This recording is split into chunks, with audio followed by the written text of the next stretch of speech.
서비스업과 제조업의 스마트화 차이에 대해 설명드리겠습니다. 가장 큰 차이는 현실 객체의 존재 유무입니다. 대부분의 서비스업에서는 현실 객체가 존재하지 않습니다. 스마트 전문가는 데이터를 이용하여 판단 스마트화를 하여 최적의 솔루션을 개발합니다. 예측이 정확하면 부를 창출할 수 있습니다. 제조업에서는 현실 객체가 존재합니다. 원재료, 설비, 제공품, 최종 제품 등에서 데이터가 만들어집니다. 서비스업에서와 마찬가지로 스마트 전문가는 데이터를 이용하여 판단 스마트화를 통해 최적의 솔루션을 개발합니다. 이러한 데이터 가상세계에서의 최적의 솔루션이 현실 세계에서 최적의 솔루션이 아닌 경우가 자주 발생합니다. 현실 세계와 가상세계의 정합성이 없기 때문입니다.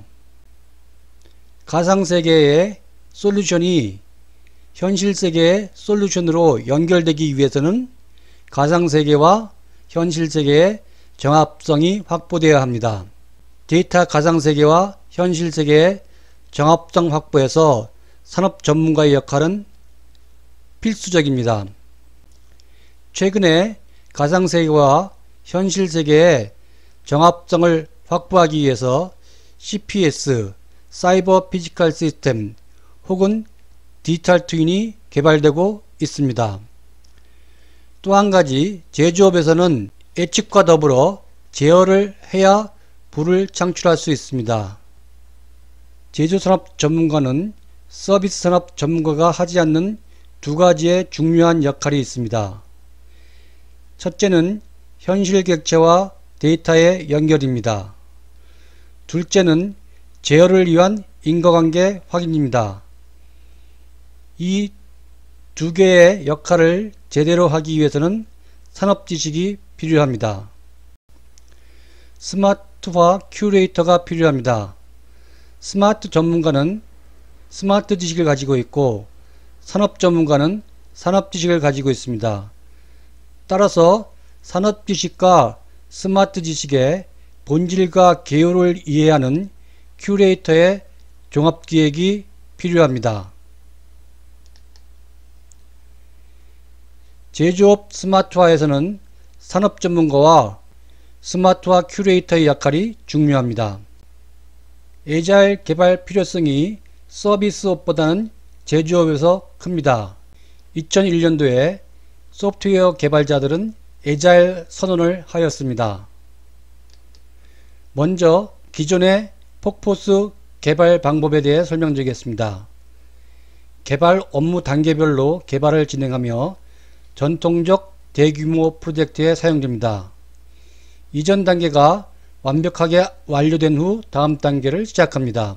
소프트웨어에서 필요한 기능이 플러스, 마이너스, 곱하기, 나누기, 미적분, ML 등이 있다고 했을 때 기획 단계에서 어떠한 기능이 포함될지, 어떠한 구위를 만들지가 정해집니다.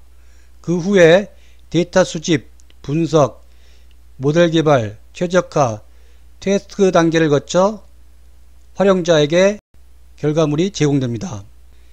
제조업 스마트화에서는 최종 솔루션의 구체적 모습은 개발자도 활용자도 알 수 없습니다. 스마트 지식을 가진 개발자와 산업 지식을 가진 활용자가 지속적 협의를 통해 최종 솔루션을 구체화해야 합니다. 즉, 어떠한 기능들이 포함되어야 할지, 어떻게 구위를 만들어야 할지가 초기에 정해지는 것이 아니라 일을 해나가면서, 개발을 해나가면서 구체화해야 됩니다. 따라서 폭포수 개발 방법론은 적용하기가 힘듭니다. 에자일 개발은 활용 기능 단위별로 개발합니다. 따라서 신속한 계획 변경 및 고우 스탑 판단이 가능합니다. 플러스 기능을 개발하고 활용하면서 마이너스 기능을 개발하면서 활용합니다. 곱하기 기능을 개발하고 나누기 기능을 개발합니다. 개발 과정 중에서 미적분 기능이나 ML 기능을 개발 활용하는 것이 투자 수익률이 확보되지 않는다고 판단하면 나누기 기능까지만 개발한 후에 스탑해도 됩니다. 그래도 더하기, 빼기, 곱하기, 나누기 기능은 활용할 수 있습니다. 폭포수 개발은 개발 완료 후 활용합니다. 에자일 개발은 개발과 활용을 거의 동시에 진행합니다. 기능을 2주 간격으로 반복적, 점등적으로 확대하면서 구체화합니다. 제조업 스마트 프로그램은 에자일 개발이 거의 필수입니다. 왜냐하면 산업지식과 스마트 지식이 융합된 최종 모습을 초기에 구체화하는 것이 불가능하기 때문입니다. 개발자는 스마트 지식만을 가지고 있고 활용자는 산업 지식만을 가지고 있기 때문입니다. 이상 서비스업과 제조업의 스마트화 차이에 대해 설명드렸습니다.